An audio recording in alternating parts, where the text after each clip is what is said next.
Welcome to the Wellness Growth Show, where successful entrepreneurs share their journey, strategies, and insights for building impactful businesses. I'm your host, Scott Schumann, and each week we bring you conversations with industry leaders, transforming their communities through innovative approaches to health and wellness.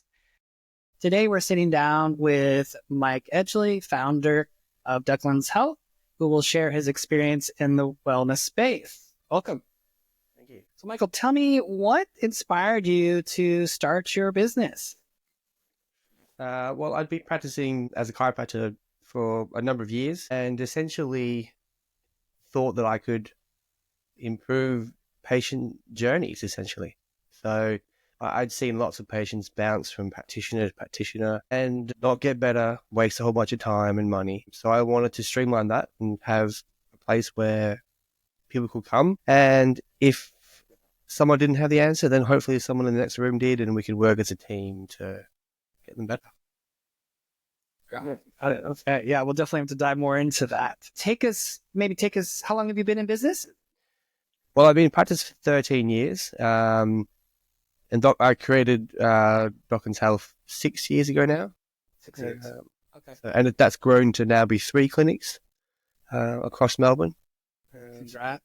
Okay.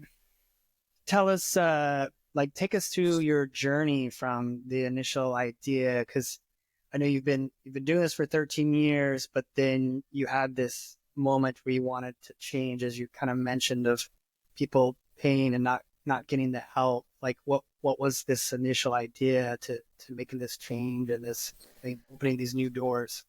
Well, it was just trying to make their health journey more efficient, essentially, with less suffering. The individual, being a chiropractor, I'm generally one of the last people that people resort to.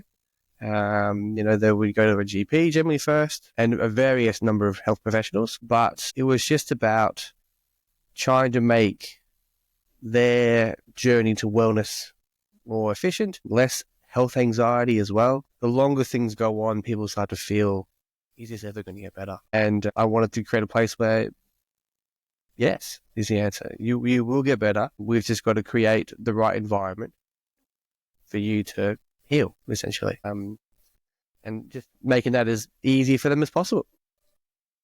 Okay. What do you think was like the biggest surprise in your first year of opening business?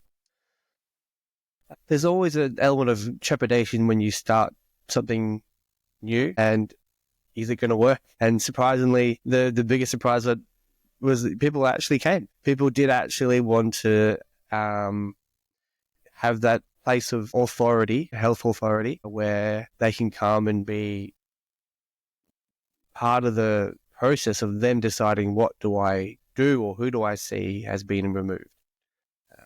Because that's a big challenge for I'm going to call them consumer, like the individual. I've heard something.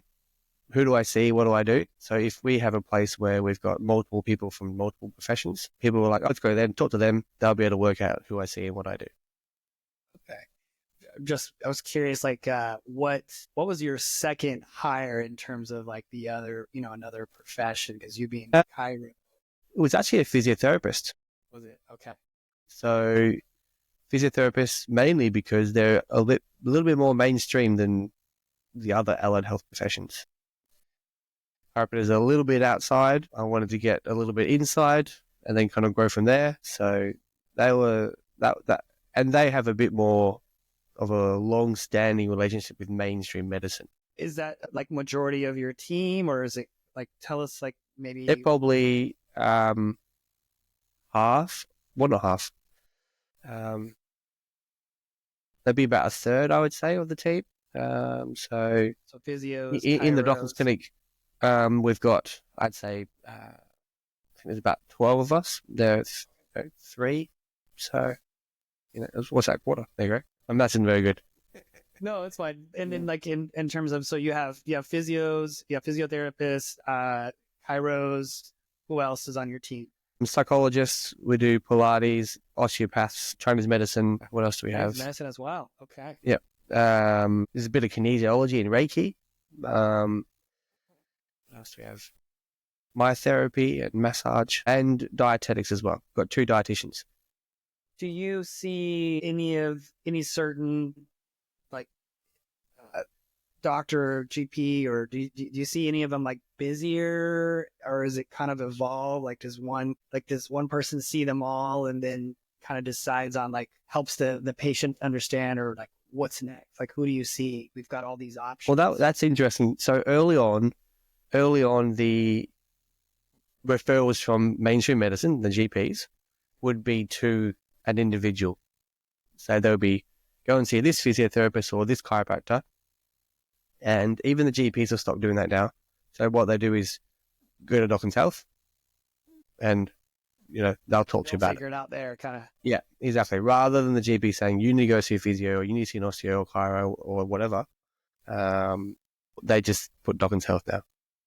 I mean, I can just imagine the reaction going, oh, wait, I have more choices? I'm not just going like, and just the anxiety of maybe like, I have to go see this individual, but you're like, no, actually there's a group and they're going to work with you to figure out. Exactly. Okay. And people will often see both at the same time, not necessarily the same day. But, along their journey, they'll have a mixture of physical things they might do with the physio or a bit of Pilates, and there'll be a bit of manual stuff for the chiropractor. Some people will even see the psychologist in addition to those. So there'll be people that see multiple people along their journey. Okay. And then how have you seen maybe the business evolve since you first started? The main one is probably the team taking up the vision and realizing that there's a better way and being really engaged and I've had the experience of wanting to create this and then them being like, oh, this is really cool, and then being part of it and then enhancing upon that and realize. And so we even have practitioners. So one of my therapists, for example, she works in 2 clinics. One of them is not even our clinic. Okay. And I'll regularly get referrals from her other clinic to us. Ooh. But not to her, it's to one of the team. Oh, wow. Okay. Because she knows that this is a better way. She's seeing it. Yeah. So it's quite interesting, like with her patients, because she doesn't want to, affect the other business. So I kind of co-manage with her at a different clinic. Okay. So yeah, that happens. Okay. I mean, that's flattering though. I mean, when they have their own buy-in and they believe in it and they're seeing it actually work and they're seeing it help patients. And it's like, this is the way. Okay. What was like maybe your most successful strategy for attracting new patients? I know you talked about the GPs referring you. I think, well, the number one, the in terms of attracting new patients, it's word of mouth. That is the number one goal of health. People can search online and do all sorts of things and read ads, etc. The number one motivating factor is, hey, I saw this clinic over here. You should go there. That is the number one thing. And in order to do that, you actually have to care about the person in front of you. One of the things that I've kind of instilled right from when I was a student in my own practice, and I try and teach the other team, the whole team, is that essentially when a patient is in front of me, I'm giving them a piece of me. That they're receiving, not only knowledge, they're receiving my science, my philosophy. They're receiving the whole part of me as a gift, and that's a gift of health essentially and healing. And that's what I try and instill in them. It's not a transaction with a bank. Yeah. There's more to it than that. And allied health, the whole wellness industry has an advantage because we generally put our hands on people. And in order to do that, it's a really personal thing. And if you can maintain trust and engage it with them, then they're going to tell the world about you. I think you touched on it big. It's like how you make them feel, how they feel going in there, just from the minute they walk in to, thanking them for visiting and coming in that, as they leave the door. I mean, there's all those little subtle things you can do, but like you said, just them sensing you're giving it your all, you're passionate about it, and you really want to make a difference in their life, and just that feeling going, whoa, this guy cares. This, Yeah, everybody exactly. care. Yeah, exactly. And it's like the majority of people that come to us in pain. There's some sort of pain generator that has motivated them to come to us. And as a person, I'm interested in that pain essentially on the first visit. But then as they progress through their journey, I'm more interested in them as what they do in life, their family and their activities they do and the functional aspect of their life. I can get rid of pain very quickly. That's not the important thing. The important thing is how they're maintaining their life. Because if their functional life is at a higher level, then they get to engage in their community better and their life and their family. And for me, the world's a better place when it's like that. I would think too, like activities that they can do some, or maybe they're having trouble with some activities but they really want to, and maybe it's the pain that's causing them this, and or because of the pain they can't, or they have limitations, and maybe even potentially helping them transition to like, what is it you like doing, and then finding that out, and then finding out like, well, the pain is sort of limiting them, and then if they're able to make that change and enjoy that activity, whatever it be. Well, that's the why, the whole Simon Sinek why. Why are you doing this? So Right. exactly. If you know their why, that's why they're here. It's not because I'm in pain. It's because I can't do something else. Yeah, Which is or something like spend time with the kids or the grandkids or whatever, and it's just like I can't. It's like if they're doing some activity in the house and it's like it needs to be done, it's like, well, show me how you're doing it. Okay, well, we can work on how you go about doing that. So maybe it's funny. Years ago, somebody told me like, you go to pick up something, you have these habits of the way you pick up something, but there could be a better way to. So just maybe kind of think of that.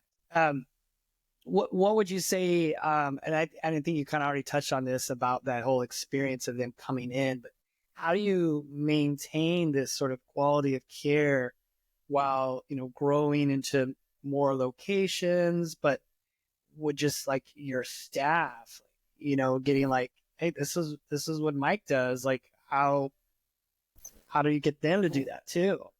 we communication is the key. So having strategies internally that are non-confrontational. So they're free to ask any question. There's no dumb question. No judging, and not just of me, but of anyone. So it's not one way. We encourage. So we have little internal professional development afternoons. We get together as a team, and it'll range in topics, and the lead person who does that will rotate around everyone, and they might have a little topic of interest and that they enjoy, and they were like, okay, well, let's talk about PIPs today, which is what it was last week actually. And so it's an opportunity for the team to realize, oh, okay, here's some new information, but also if I've got a hip issue, that this person knows a lot about it, they may be a bit better, and we can tag team and things like that. Okay. So it's that kind of communication. And then, so you said you have like daily just kind of check-ins, or like what's going on? Well, as a team grows, that becomes difficult. So we use Slack as our primary mode of communication, beyond face-to-face, obviously. Sure. Because not there's so many of us now, like across the 3 clinics, we're at 35 people. Okay. So, and we're not there at the same time. So you can't be on the that's phone. how we can communicate. Okay. Yeah, exactly. So, and we use Slack, and the great thing about Slack is we can segment it into like fun stuff and, work stuff or patient stuff. And then there's the mundane things like, oh, we've run out of toilet roll. Let's put this on our orders list. And we celebrate our wins on there as well. So we have a little channel called Wins. So that might be even the small wins. Yeah. I think that's important. Even maybe sometimes when people don't necessarily think it's a win or don't recognize it as a win, it's like, this is a win. This is great. So yeah, that's creating that positive environment so that everybody can see it too. Do you like call them out on like, hey, you got, for example, you got this compliment, and you say their name, and then that everybody can just 100%. Yeah. So if someone writes a Google review or like, check this out, everyone, how cool is this? And there's lots of so we get a lot of overhearing stuff in the corridor or whatever. So one the other day was we had one of our new Pilates instructors. This is a few months back actually, and one of the physios overheard the group waiting to go into the class, and they were like, Maddie's taken today's class. She's great. She's new, but we had her a couple of weeks ago. She's brilliant. So then the physio relayed that to the team. It's like, oh, by the way, overheard this. And it's quite cool because people generally don't openly just say that, but they'll say it, in a closed group, and so it was good. It was that little incidents like that. They're good to share, and everyone celebrates the little wins. Good. What are there like any? I know you mentioned Slack. Or are there any maybe other systems or processes that have like been game changers for your? We use Asana if we have projects that have tasks that need to be done. Okay. And that's kind of our admin kind of side of things. So we'll use Asana to create daily, weekly, monthly things to get done, as well as little projects we're doing. At the moment, we're trying to work out how to use one piece of software a bit better. So we're doing a bit of a training course on that, and we've got our little tasks we're doing. What's that one called? Sorry. Well, the software is called Mind Body. Oh, Mind Body. Gotcha. Okay. So we've done a little mini training skill in that. So the three of us have a pipeline of tasks we've created in Asana to keep us all on the same page and tracking together. And with Mind Body, what's the goal or objective behind that? Like, what's that going to help you do? Just to get the most useful use out of the software, essentially. So we inherited Mind Body into the clinic. We use Clinico. That's our practice management software for the clinical side of things.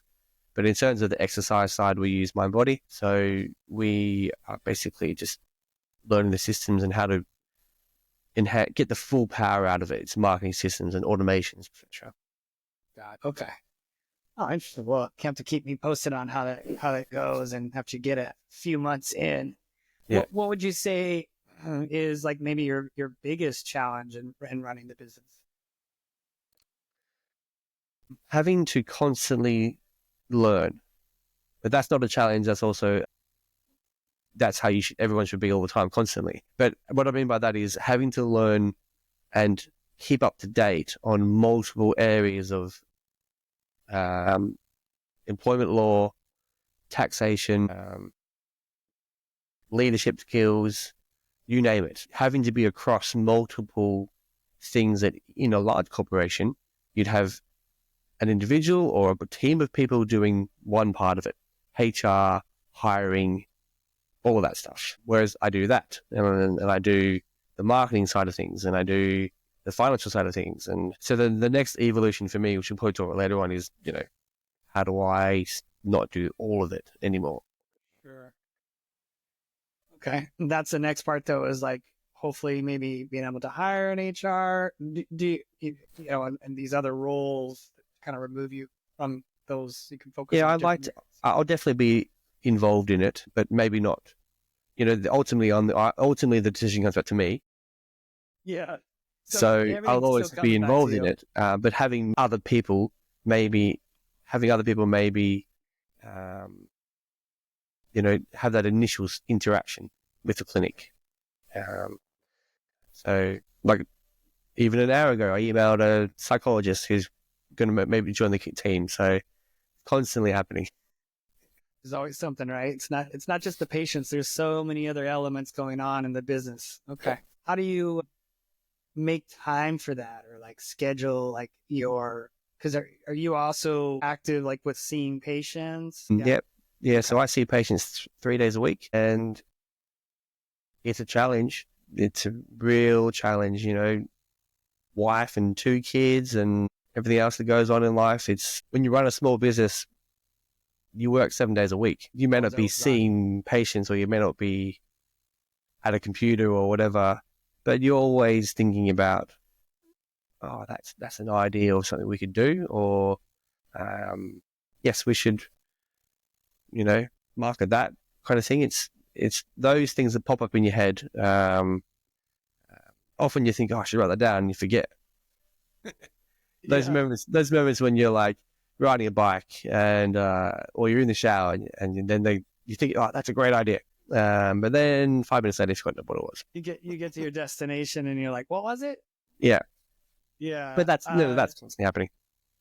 Do you, just random, but do you write notes, like even, let's say on your phone, if you're on the go, like open up a notepad and just like, I feel like I'm always doing that. It's like the top 3, like here. Yeah, I normally have normally a scrap piece of paper, a scrap A4 piece of paper folded in half, that's somewhere within reach, it's a mixture of my to-do list plus ideas list, and it gets rehashed every few days of like, okay, all that's gone. I need a new bit of paper.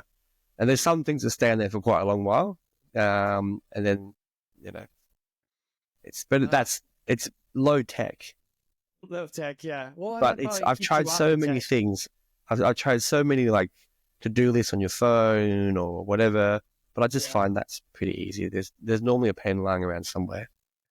Yeah, I think I feel like that's just like the simplest things. Is I personally used to write like stuff down all the time, and then I still write them down, but now I just have like a notepad, and I kind of like I'll bullet point, and then I shift them around. It's like, okay, I got through 3 of the 5, so I'll try to move the 2 to the top of the list, delete the 3, and I just kind of recycle that. And especially like I have to do that before I go to bed, because I will not like stop thinking about it. And so if I write it down, I feel like I get a better night's sleep. Yeah, I've tried lots of things. There's a guy in America called Michael Hyatt. He has like a diary type thing.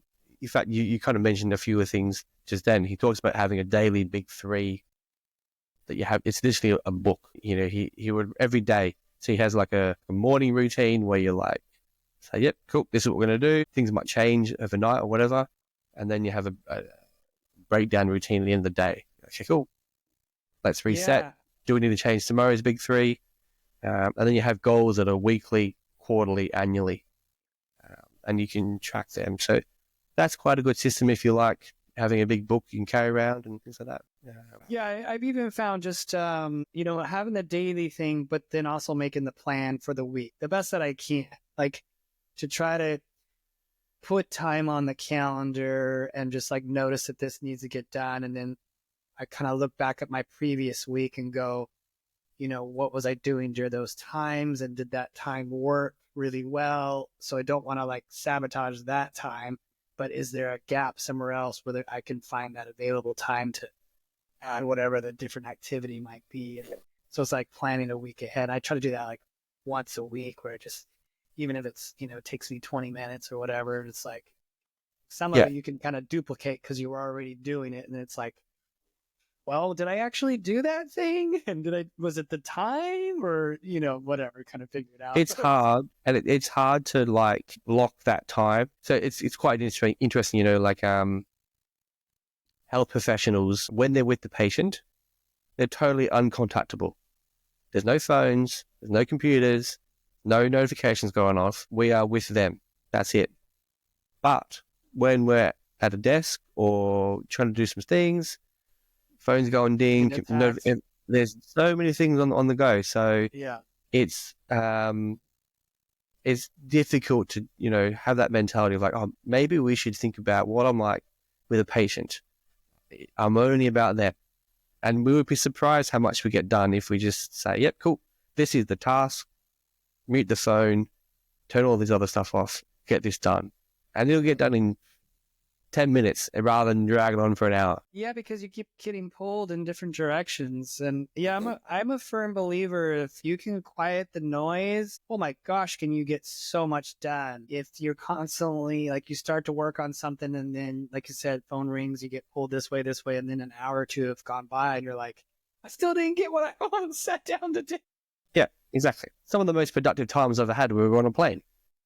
Yes. You know, the only disturbance you're getting is drinks, peanuts. You know, Exactly. like, besides, like, maybe an occasional chatty, you know, whoever's sitting next to you wants to chat you up. You're like, what do you do? Yeah, exactly. What's maybe like for our listeners, what's a mistake that maybe taught you, you know, a valuable lesson, whether it be recently or first opening up or.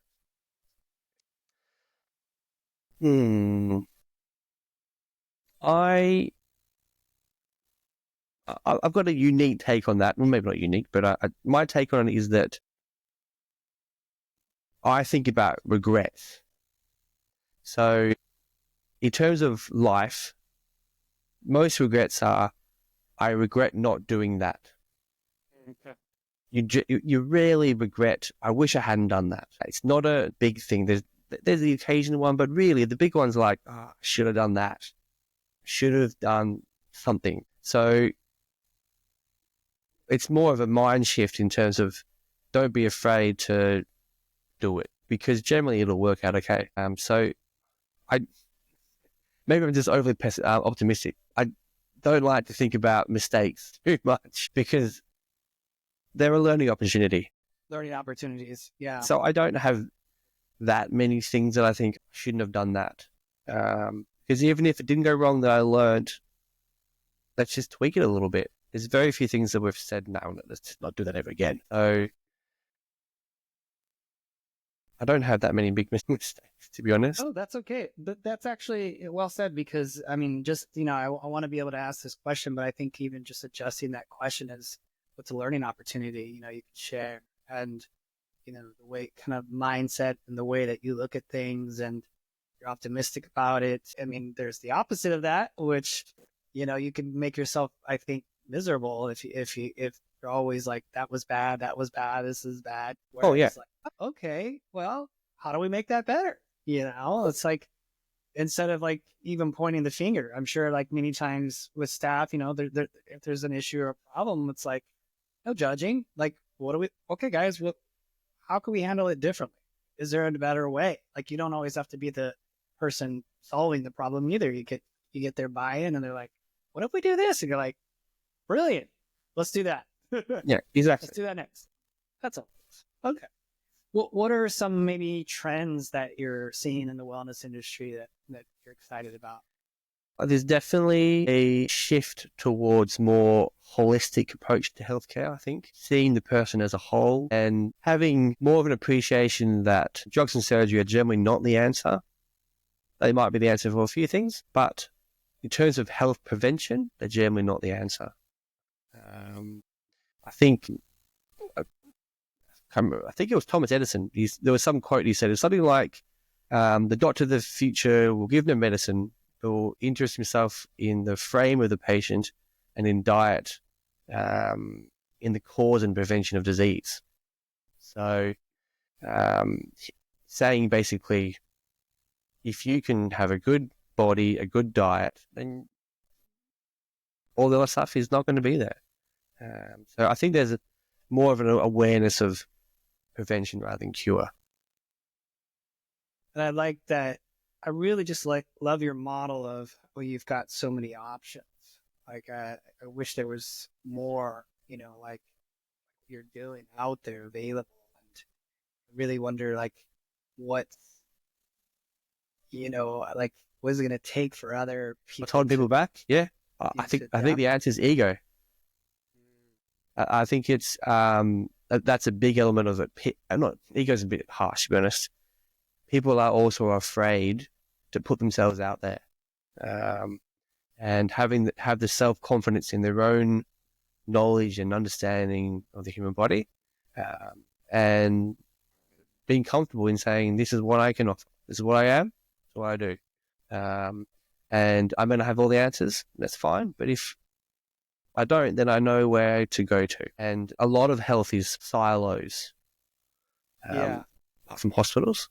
That's a bit different. That's sick care. So the more we can have collaborative healthcare, I think the better. How do you go about like just even staying ahead of like the changing needs and their expectations?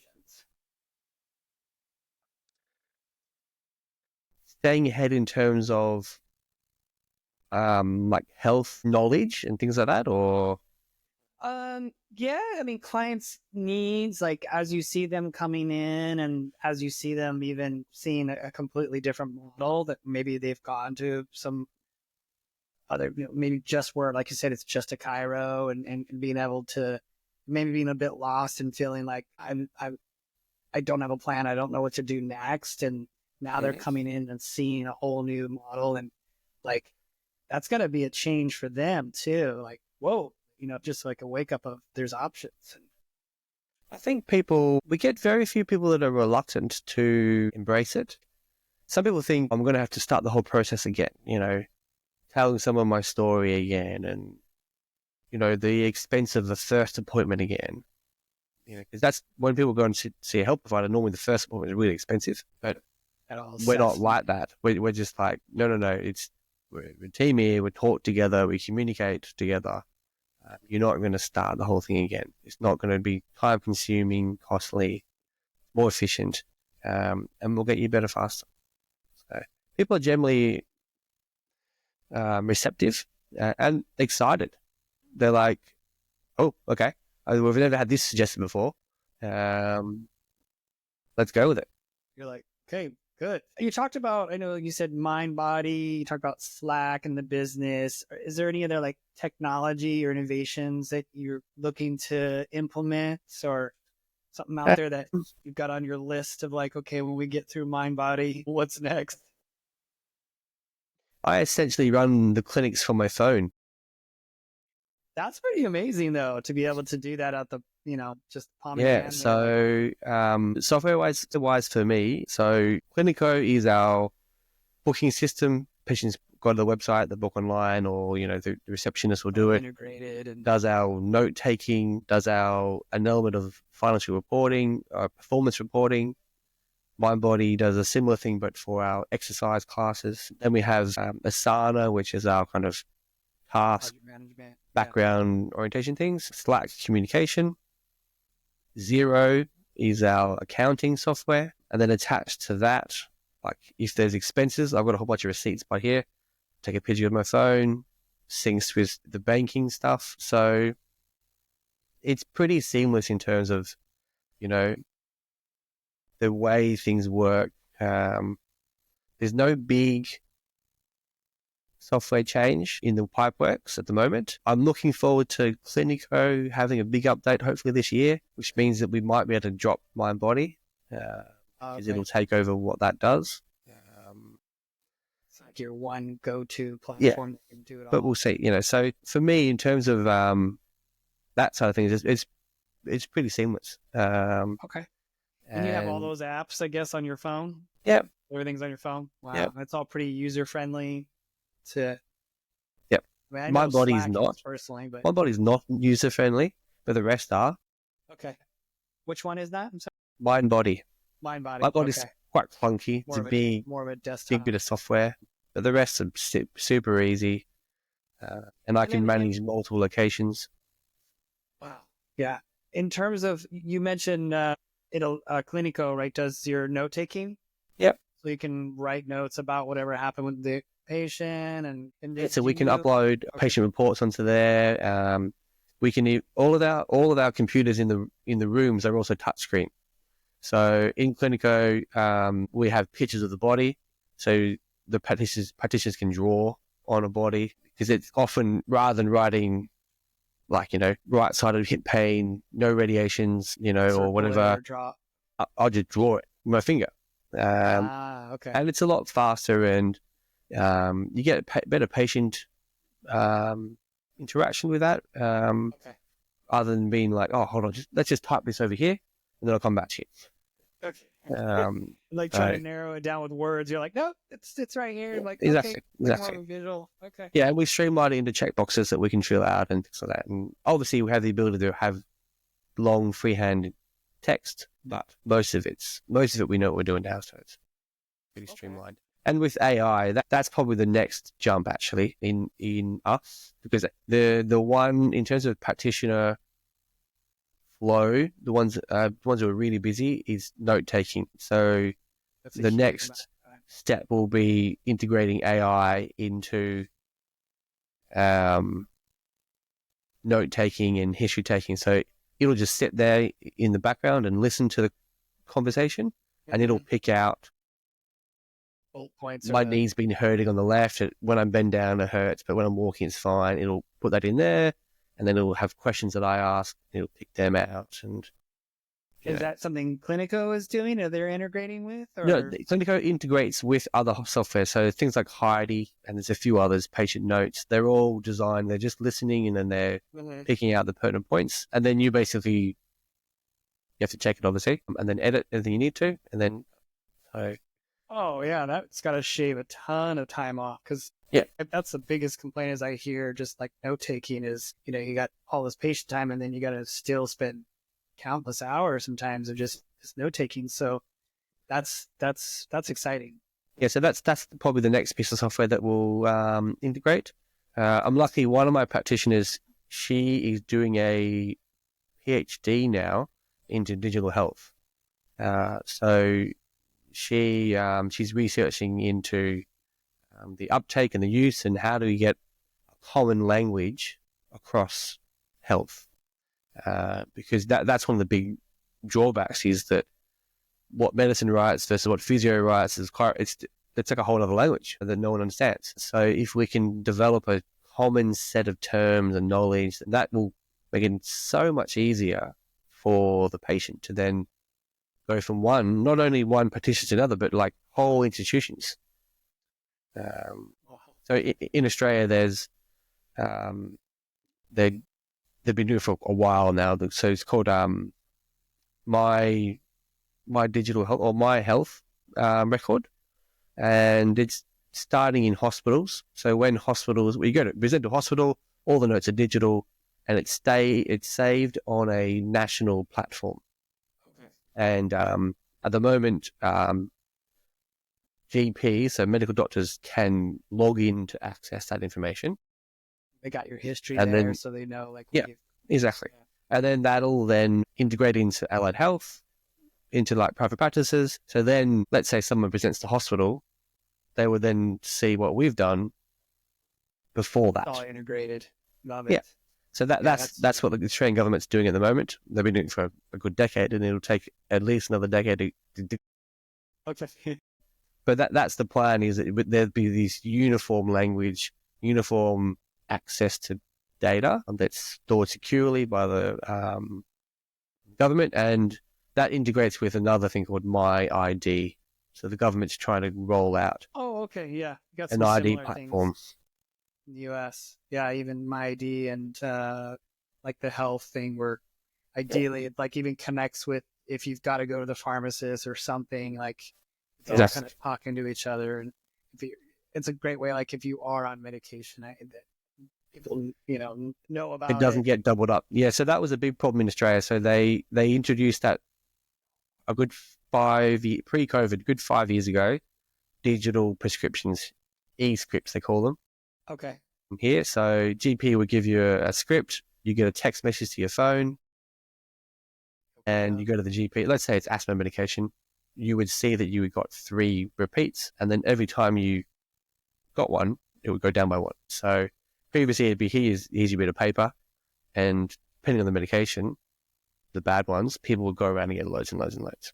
So not anymore. Well, what would you say maybe to our listeners, like what's some advice that you'd give just, if you're just starting to build a business? Having an open mind to constantly learn new information, and don't get bogged down in the pitfalls. There's going to be things that pop up that are challenges. How do I get around this? you'll work it out. And if you don't, there's someone who'll know or someone who's been there before. So having maybe a mentor is good. So I was lucky because I worked as an associate for, let's say, 6 years before, spent time in different businesses, learning and more observing from practices that I liked what they did versus what I didn't like what they did. And I just took aspects of each of them to create what I liked. The good that you like and apply it to your own. Yeah, exactly. So even don't be afraid to spend time in other people's clinics. People will be more than happy to share and educate. In January, I had one of my former lecturers at university come and spend time with me in the clinic to see what I did. This guy's been in practice for 30 years and he's still learning. Yeah. So it's a full circle, always learning, and don't forget that you don't need to reinvent the wheel. Yeah, no, I love the idea of, even like you said, spending time with different, just whether it be a combination of different industries, whether if you're going to chiro, you're going to physio, but just seeing good and the bad. Everybody's going to have a mix of it, and you try to, obviously, like, I think everybody goes with the intent. They want to put in all the good, but if you see some things that are just like not working or maybe wouldn't work well in your own, but just being open to it and open to trying some new things. I love it. Well, thank you, Michael, for sharing your valuable insights and experience with us today. Tell people, how can they connect with you? Like a website or? Yeah, so we are Docklands Health. So docklandshealth.com.au is our kind of original clinic. And we have Ideal Health and City Health, all in Melbourne, Australia. Social media, I think, is just Docklands Health. Instagram, Facebook. We have a little bit on YouTube, but it's more just from hangover from COVID when we're teaching patients exercises and stretches and things like that. So good stuff. Keep them engaged. There you go. Well, thank you all for joining us on the Wellness Growth Show. If you enjoyed this episode, please follow the Wellness Growth Show on Spotify and share it with your wellness professionals in your network. Until next time, keep growing and transforming lives through wellness.